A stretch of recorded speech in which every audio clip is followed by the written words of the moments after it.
দেখতে দেখতে কেটে যায় প্রায় একটা বছর, কিন্তু তবুও আমি কিছুতেই ছিঁড়ে ফেলতে পারছি না তার লেখা সেই প্রথম চিঠি।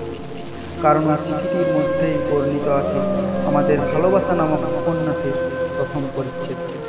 তার কাঁপা কাঁপা হাতের লেখা কিছু আবেগপ্রবণ ভাষা আমার অজান্তে মোহিত করে ফেলে আমার মনকে। ওই একটা চিঠির মাধ্যমে সে জায়গা করে নেয় আমার হৃদয়ের চিলেকোঠার ঠিক বাম পাশে। আমি হিসেব করে আশ্চর্য হয়ে যাই যে চিঠিটির মধ্যে সে ভালোবাসা শব্দটি ৪১ বার ব্যবহার করেছে। চিঠিটির একেবারে শেষটিতে একটি হৃদয়ের প্রতিচ্ছবি অঙ্কন করে তার মধ্যে লিখে দেয় আমাদের দুজনের নাম। আর সেই নাম দুটিকে মিলিত করেছে একটি যুক্তাক্ষরের মাধ্যমে।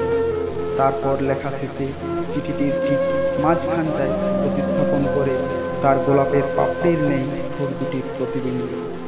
কিন্তু তবুও আমি সকল মায়াজাল ছিন্ন করে চিঠিটা ছিঁড়তে গেলে হৃদয়ের সেই চিলেকোঠা থেকে কেউ যেন কাতর সুরে চিৎকার করে বলে ওঠে, ছেড়ো না, এটাই যে তার লেখা সেই প্রথম চিঠিটি।